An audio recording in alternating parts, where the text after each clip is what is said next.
Hi, how's it going? I'm Marlene, and thanks for wandering and stopping on by. I had intended to make a one-shot video of answering the question why I tarot. And clearly I suck at time management. But no, what ended up happening is I decided that I wanted to make more of a series. So this is the second in the installment of Why I Tarot. So reason one is already up there. I can put a link to it in the description. I'm, brand new to YouTube, even though I've been watching lots of YouTube or TarotTube specifically. So I'm gonna, figure all that stuff out. But so if you missed it, you'll want to check that out as well. Although these reasons, can stand alone. So I decided, and you can hear my whole reasoning about how I came to this place and, how I came here to talk to you about the tarot in that first video. But I wanted to share why I tarot, and I keep saying it like that because tarot for me is more than just reading the cards. So it's so much more than that. So I'm not, forgetting to say why I read the tarot. Tarot is, it's a noun, it's a verb, it's, it's a lot of things. So without further ado, here is reason two why I tarot. I tarot because I suck at small talk. So that's a kind of a larger conversation, but I can tell you that I'm the type of person that doesn't want to have a lot of acquaintances. I'm the type of person that once I start talking with you, we get down into like deep personal stuff. That's just the way that I am. I struggle with having just like superficial conversations. I mean, I can do it, obviously. I've had to for my job and just in general, being a human in the world. But it's not my preferred way of connecting with people. I want to talk about things that matter. I want to talk about things that are meaningful. I have been told from friends and strangers even that I am disarming. So I apparently have a way about me that makes people feel really comfortable to share really personal things. It's always happened to me, whether I'm like in a line somewhere and just, chatting with someone, all of a sudden it becomes like a really deep engrossed conversation about more than just like, the weather and what, you think about a TV show. I mean, although those conversations can get pretty deep. But what I'm trying to say here is that, I've been told that I'm disarming. I've also been told that I'm very familiar. People always say, you remind me of somebody. So for whatever reason, it just works for me. My personality or the way that I am, perhaps even, my appearance has something to do with it in there. But just the way that I am is, I want to break down walls so that when I talk to people and connect with people in my life, we're moving past small talk and talking about things that really matter or are important to them. Sometimes it's really heavy shit, and so the reading the tarot, I don't typically read for other people. I'm not a professional tarot reader. I do read mostly for myself, but I read for family and friends. And I love it as a tool for when I get to read for my family and friends, that we just immediately bypass any kind of small talk or surface level conversation and get down into things that are really deep and poignant and things that, they might be struggling with, or revelations that they're having, epiphanies that you can have about yourself, and things that are going on in your everyday life, or in a spiritual context even. But I'll that's a whole other thing I'll have to talk about another time too. But so I said that I was going to reveal these reasons to you, and then also show you a deck that really captures that meaning for me. It illustrates my point. And I chose a particular deck because this is the deck that I use when I read for family and friends. Most recently anyway. I've used other decks before, but this is kind of my go-to when I'm reading for others. And it's, so this is the Anna K Tarot. I didn't show the backs of the Tarot of the Holy Spectrum in the last one. And I'm probably, like I said in my last video, I'm not going to be that person who talks about, I'm sorry, no shade to any, deck creators and artists. I just am not, that's not what I'm here to do. I'm just here to kind of show you cards and talk about myself and talk about things that occur to me. Maybe that'll change. But in any case, I digress. What I want to do is show you the Anna K Tarot and tell you why this deck. Also, I'll show you some cards as I chat. So yeah, I have had wonderful experiences with my friends and family reading with this deck. It is, I guess you would call it a Rider-Waite-Smith clone. It does have its own, it kind of goes its own way in terms of the imagery as well. But it's just this friendly little village. And regardless of the, the imagery, this, mostly I'm showing you this deck because it's the one that I use when I talk to family or when I read for family and friends. And, it helps me, it helps me share this with you. But, so in general, why I love the tarot is because it opens up conversation with folks about deep personal things. So even, often someone will come to you with a specific question. Or, I don't know about you guys, but like when I read for family and friends, they're always like, oh, I don't know. I don't have any particular question in mind. Just, throw some cards down, I guess. Or that's what I end up saying.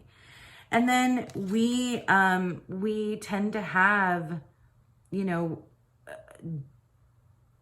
like personal conversations. So maybe my friend didn't, intend to talk about, her relationship or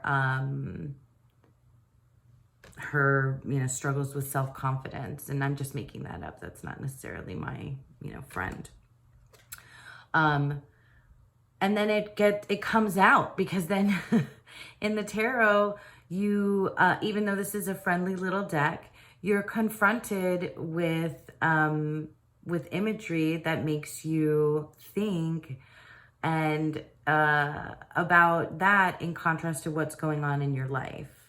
So even, I don't know if people in general that don't know about tarot come to it, with preconceived notions, of course, but maybe they don't really realize that when they get there, or at least with me, we're going to end up talking about intimate, important, well, maybe not important, but it can be important, but what I mean is that it's intimate. It's not surface level things. We're not talking about, maybe it starts there. Maybe it's about like, what dress should I wear tonight? Or, something mundane. And then it typically moves into really personal places. You can look at the Hermit and immediately, think that it'll, this card can come up and you'll start discussing maybe feelings of loneliness. And then it, unlocks this like well of emotion. I don't know how many of you, if you read for family and friends, that it takes you to places and like people get emotional, you cry. I mean, I've cried over my own cards before. And I mean, it can also take you to heightened emotions, like, that would make you laugh or feel elated. It's just not typically going to be something where you're just remaining in small talk with someone. And I appreciate that a lot, because that's what I want. I want to talk to people about what moves them, what stirs them. And I found that through the tarot and the tarot community, I've been able to do that. Oh, Three of Cups makes me think of my tarot buddies.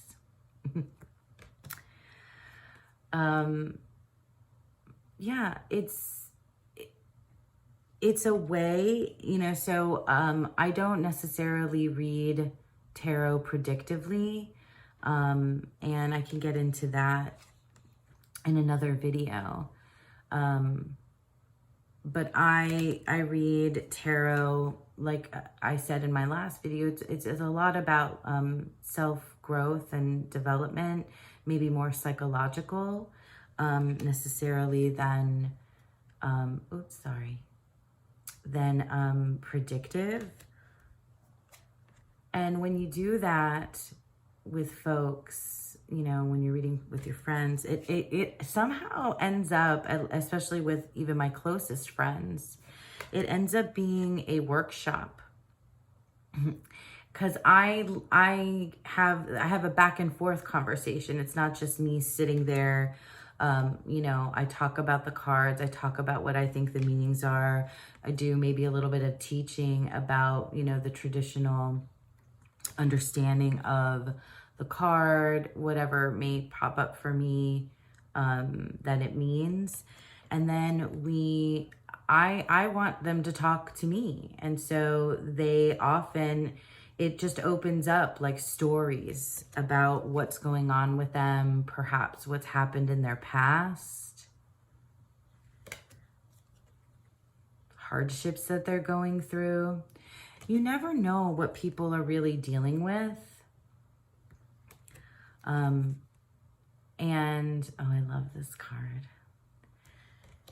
Even, friends that you do feel like you have an intimate, relationship with, I mean, emotionally intimate, relationship with, sometimes your friend might be going through something, your family member, or even if you read for strangers, you never know what people are dealing with.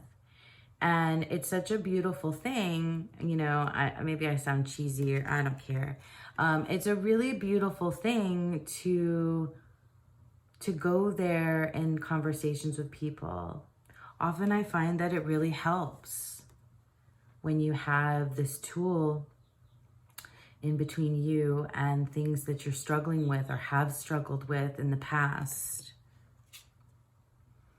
or are struggling with deciding for your future even.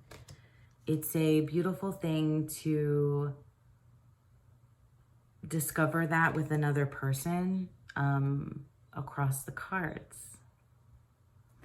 And this deck is, I think I'm showing you the entire deck. This deck is a great tool for me for that.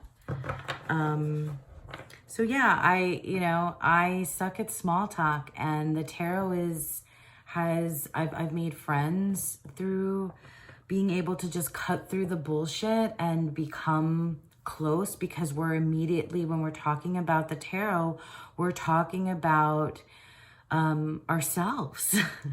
We're talking about ourselves and revealing things about ourselves and how we really feel inside. I mean, like, that may sound cheesy or hokey or whatever to some people, but I don't want to mess about with things that don't matter to me. And so the tarot allows me to just kind of get past bullshit with people and make deep, hopefully lasting friendships through the community that I have now. But even with those people that have been in my life, it gives me the chance to connect with them on a much deeper level, a human level, because this in here is it's the human condition. It's the human way of being, it's the tarot. So that's why, like I said, it's so many things. So yeah, this was the Anna K Tarot. And reason number 2 why I tarot. Thanks for hanging out with me. I will probably sign off in the way that what I say to my daughter when I drop her off. I always tell her to have a beautiful, wonderful day. Bye.